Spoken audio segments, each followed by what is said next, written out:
Party India కూటమిలో ఉన్నప్పటికీ కూడా ఆంధ్రప్రదేశ్ ఎన్నికల్లో, అసెంబ్లీ ఎన్నికల్లో పోటీ చేయదు.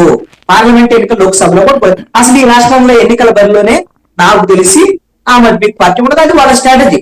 కొన్ని రాష్ట్రాల్లో పోటీ చేస్తారు, కొన్ని రాష్ట్రాల్లో పోటీ చేయరు. వాళ్ళకి బలం ఉన్న చోట పోటీ చేయడం అనేది వాళ్ళ స్ట్రాటజీ. కాబట్టి ఇండియా కూటమిలో ఇప్పుడు వాడు జాతీయ స్థాయిలో ఆమ్ ఆద్మీ పార్టీ ఉంటది, తృణమూల్ కాంగ్రెస్ ఉంటది, సమాజ్వాదీ పార్టీ ఉంటది. సమాజ్వాదీ పార్టీ కూడా ఇక్కడ ఆఫీసులు ఉన్నాయండి.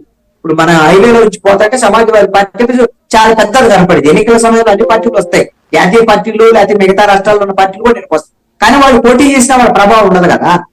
కొన్ని యాదవ్ ఓట్లో లేకపోతే ఇంకోటో ఏదో ఒకటో వాళ్ళ ప్రభావం ప్రయత్నం అయితే చేస్తే సమాజ్వాదీ పార్టీ కూడా చేస్తారేమో. ఈ విధంగానే ఇండియా కూటమిలో కొన్ని చిన్న చిన్న పార్టీలు, వాళ్ళ దాంట్లో ఉన్న 36 పార్టీలు ఉన్నాయి. వాళ్ళందరూ కూడా ఇక్కడ ఏమన్నా మరి వచ్చిన ప్రచారం చేసేటువంటి పరిస్థితి ఉంటే ట్రయాంగిల్ పోటీగా మారేదానికి అవకాశం ఉండొచ్చు. దాని వల్ల పరోక్షంగా ఖచ్చితంగా వైఎస్ఆర్ కాంగ్రెస్ పార్టీకి మేలు జరిగేటువంటి అవకాశం ఉంది. తెలుగుదేశం, జనసేన, బీజేపీ కూటమికి ఎక్కువ నష్టం జరిగేదానికి అవకాశం ఉంది.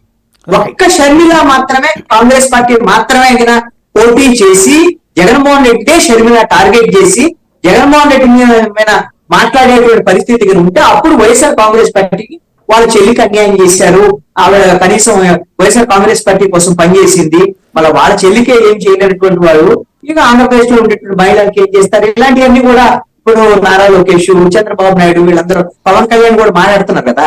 వీళ్ళకంతా కూడా వీళ్ళ బలం కన్నా కూడా అవతలలో ఏ సమస్య ఉంది ఏంటి అని వాటి గురించి ఎక్కువ మాట్లాడుతూ ఉంటారు, టైం వేస్ట్ చేసుకుంటారు.